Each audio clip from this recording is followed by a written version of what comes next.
All right, so we've covered the Tier 1 wide receivers, and here we go, heading into Tier 2.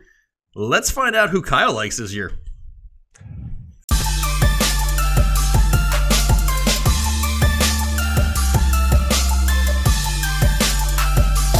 What is going on, Headliner Nation? Welcome back. Next episode. Here we are going into Tier 2. You guys talked about it. You mentioned it in the comment section.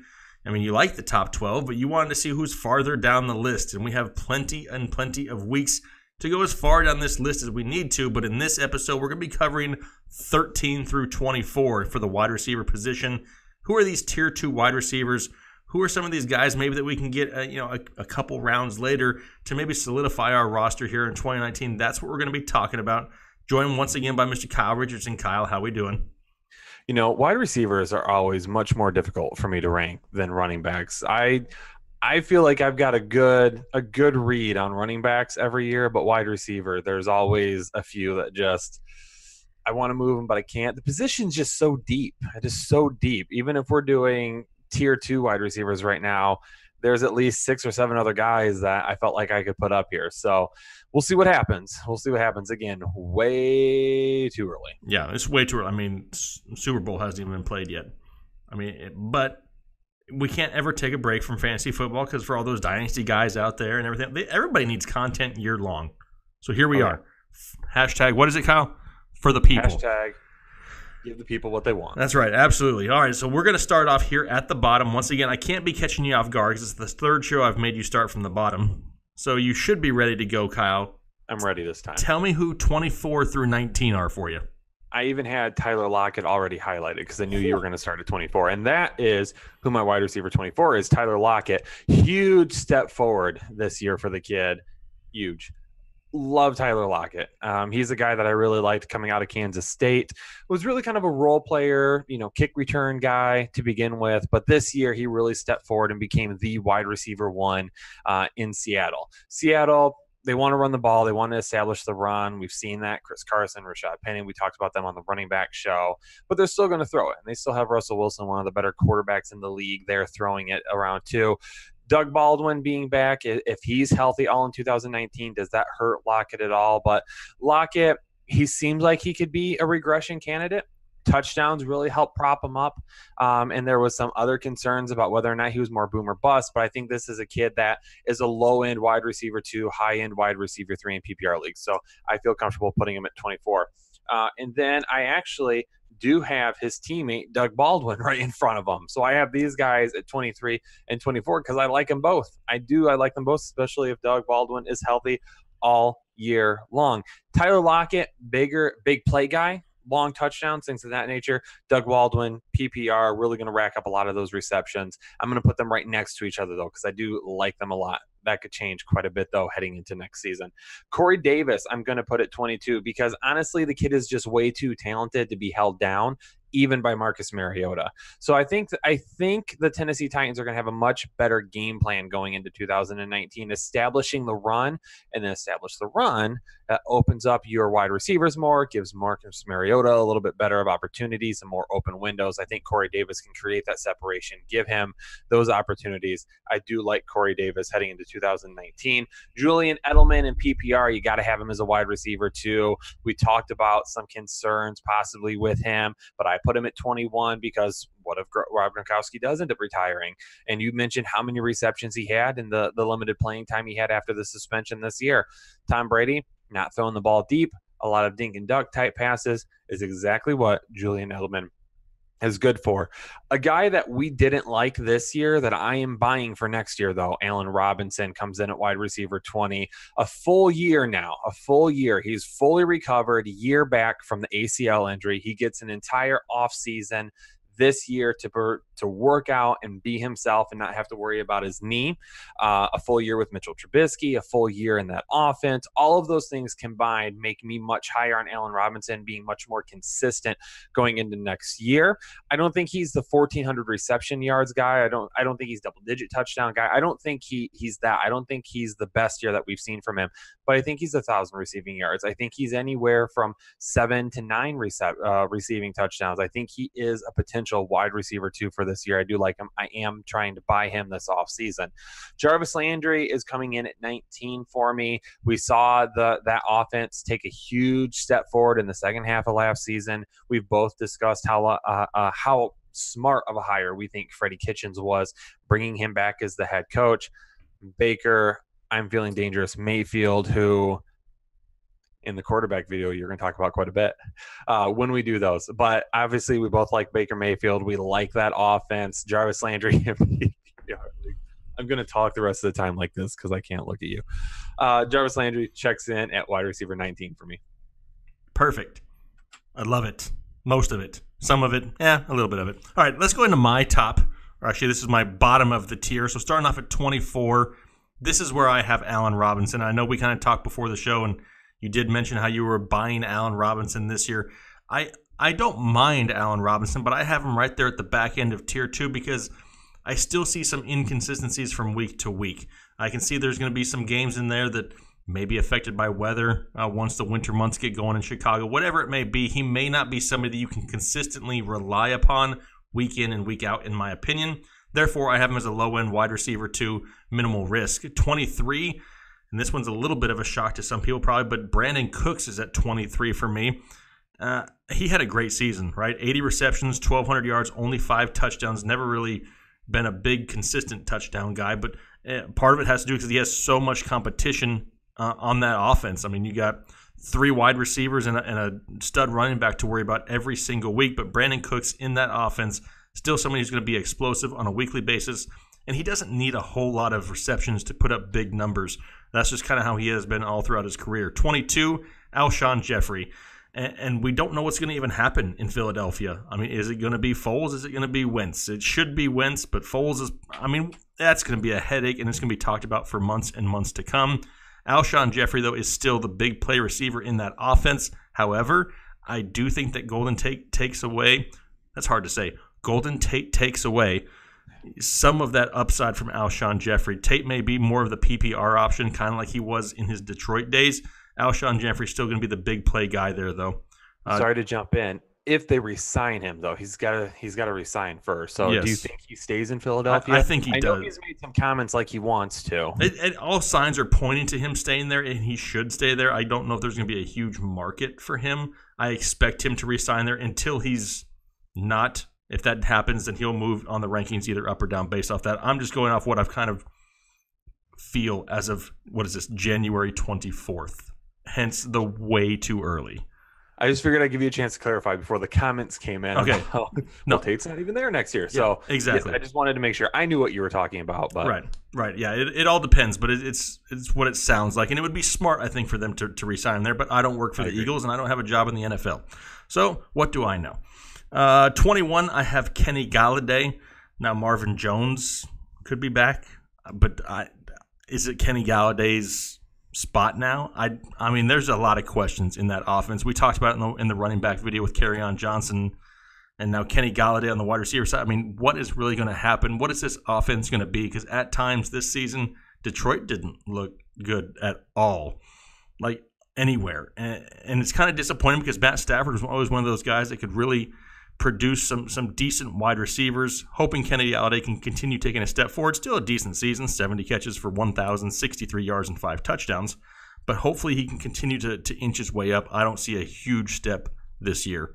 Number 20, I'm going with Cooper Kupp at 20, and that's crazy because I have him above Brandon Cooks. He only played in 8 games but had 566 yards and 6 touchdowns. It's Jared Goff's favorite target when he's there, especially in the red zone. The guy eats up red zone targets like crazy, and if he can stay healthy and he can be there for a full season, he is definitely somebody that I would not be surprised if he ended up with double-digit touchdowns next year. 19, Doug Baldwin. You mentioned it when you were talking about with him and Lockett. I do think Baldwin has a bounce-back year. A lot of people were mad about Doug Baldwin. We were both really high on Doug Baldwin last year. Got hurt in the preseason. Didn't really come out of the gates, too well, right there at the beginning. Had a setback with an injury on his opposite knee. Never really got going until the end of the season. Hopefully he can stay healthy and Doug Baldwin can have a bounce-back year. He's definitely somebody who has that 80 reception, 1,000 to 1,100 yard upside and can get you double-digit touchdowns and not even, blink an eye. that's my bottom half of tier 2. Yeah, I've debated with the Cooper Cup one. The injury worries me and whether or not he can get back fully healthy. Jumping into 18, a guy that you just mentioned, Kenny Golladay. I've got him at 18. It is. And the reason I'm being, honestly, I'd probably have him a little bit higher. But, Darrell Bevell, who they just hired as offensive coordinator, has always been a run-heavy type guy. So we'll see. We'll see what happens. We'll see if Golladay can get the volume. Who knows with the Lions? Maybe they did something right, but there isn't a whole lot of people that love that hire. So I'm being a little bit cautious with it. At 17, I have Brandon Cooks. I do like Cooks, like you said, a guy that can put together big plays. I've got him a little bit higher than you just because of that Rams offense. I do like it. I think he has the opportunities to snap off those big plays and be this high. Adam Thielen coming in at 16 might be a bit of a surprise to a lot of viewers, just because of how well he played this year. I did have kind of a Woods-Thielen debate on Twitter today. Not really even a debate. It was just a discussion, because I have got Robert Woods at 15. So Thielen at 16, Woods at 15. And this is how I broke it down on Twitter. I basically said, what do I trust more? What do I trust more to support their wide receivers? Kirk Cousins or Jared Goff? The Rams offense or the Vikings offense? Dalvin Cook, they've already said they need to get him more involved. So what if they get him more involved in the passing game? Does that take away from Thielen? Stephon Diggs, what if he becomes the clear-cut wide receiver one, the guy in Minnesota, and he takes that away from Anthony? There's just little things that I think that might cause Thielen to take a little bit of a step back. Woods super underrated, but Woods' numbers actually aren't that different per game before and after the Cooper Cup injury. And that is why I gave Woods the bump there. And that's why I have Woods higher than anybody else, because he had a fantastic season. And I think in a PPR format, I think Woods is a little bit more reliable than what Brandon Cooks is. Stephon Diggs comes in at 14 for me. A guy that I said I didn't think could be a wide receiver one in 2018 proved me wrong. More than likely, he could prove me wrong again. There are some guys that I like ahead of him. There are some injuries that happened that may have allowed him to scoot up into that wide receiver one category. If it hadn't been for some injuries, maybe he wouldn't have been in there. And there are some guys that I think that are wide receiver ones this year that weren't this past year. So that's why I have him a little bit down. Still like him, though. Finally broke out. Finally had the big numbers that a lot of people thought that he had the potential to have. And then T.Y. Hilton at 13. When we talked about this on the last video, I had Keenan Allen at 12. Those two, they were really, really close for me. I just gave the nod to Allen over Hilton.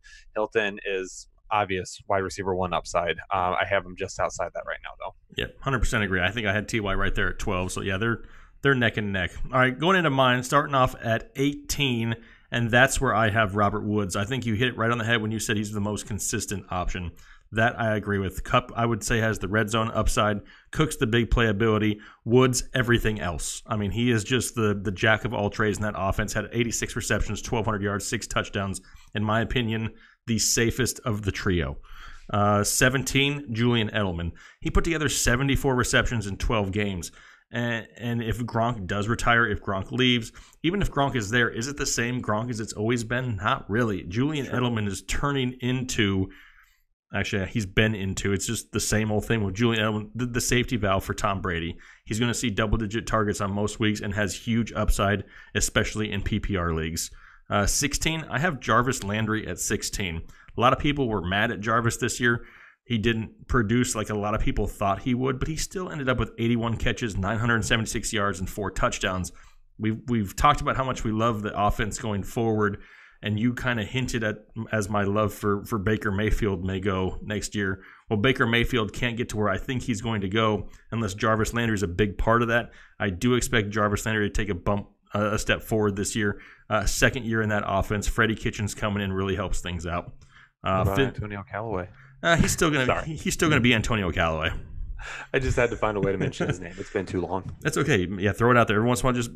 It's like Tourette's. You just got to say it every once in a while, Kyle. Yeah. 15, Stephon Diggs. 102 catches, 1,000 yards, and I think kind of what we saw this year from Thielen and Diggs is going to kind of be the baseline. And they're both going to be, fringe 1,000 yards. Both of them going to be in that 7 to 10 touchdown range on average yearly. they're going to be involved in this offense. Diggs a little bit more injury prone than Thielen is, but it really going to depend on that offensive line. If they can protect Kirk Cousins, give him enough time to throw the ball downfield. Diggs, we already know, has that big play potential. 14, this is where I put Amari Cooper. So I almost reverted. But hey, I got him at 14. I got to have a little bit of, I guess you should get a little bit of love for having him at 14. I'll take it. I mean, I could have him a lot lower. But ended the season, 75 catches, over 1,000 yards, the majority of that with the Dallas Cowboys. Going into next season, I really do expect them to feature Amari Cooper. And because of Amari Cooper, it really makes me like Zeke that much more. I think Zeke still sees a ton of opportunities, but now the defense has to play the pass, not just the run. I expect Amari Cooper to have a solid wide receiver 2 with wide receiver 1 upside year. Woohoo! Anyway, at 13, this is where I have AJ Green. There's a lot of question marks in Cincinnati. I mean, he was hurt again this year. He basically only played in 8 games because he got hurt in the 9th. Ended up with 46 catches, 694 yards, 6 touchdowns. Tyler Boyd took a step forward. There's been rumors of Andy Dalton leaving. Whatever the case may be, we really don't know. AJ Green's talent-wise, I mean, off the charts, you know, he's a top 10 wide receiver if you're basing it just off a talent. Situation kind of worries me a little bit. That's why I just dropped him down a few spots, but still somebody who has huge upside if he can stay healthy in Cincinnati.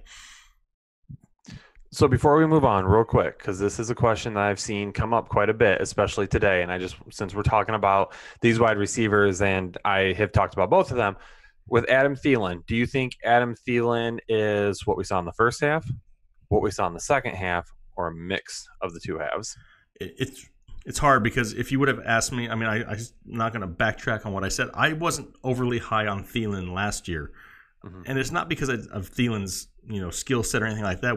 I didn't know how it was going to work with him and Diggs and Cousins and who was going to be the favorite. I expected Kyle Rudolph to be more involved.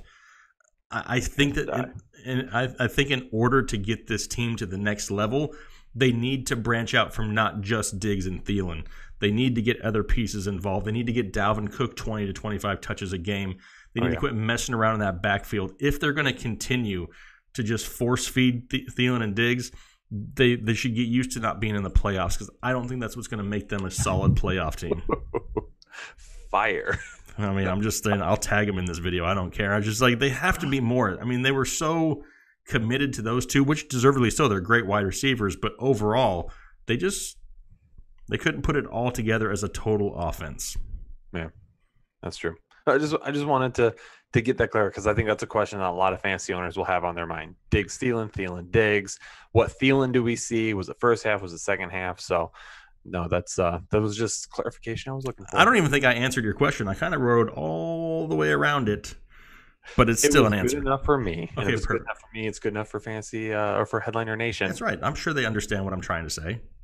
They should be used to my around the corner answers by now. You know what I mean? It is what it is. But hey, that was our tier 2 wide receivers. Yes, if there's a need to go farther here in January, we could, but it is just January. These are way too early rankings. Having some fun with it. Make sure if you have any questions, comments, concerns, put them down there in the comment section. We'll be able to answer those and get to you. Make sure you're following Kyle and I both on Twitter. Kyle can be found at krich1532. Me at Fantasy Headliners, FNTSY Headliners. Looking forward to talking to you guys. Looking forward to being interactive, right? We haven't said that in a few shows. This is a very interactive channel. We like to get involved with the people and have the people involved over here. So make sure you're doing that, following us, and really enjoying all the content that's coming up, because I'm starting to get excited. I mean, Combine's right around the corner. NFL Draft is almost here. Tons of stuff to talk about. Really appreciate everybody's support out there.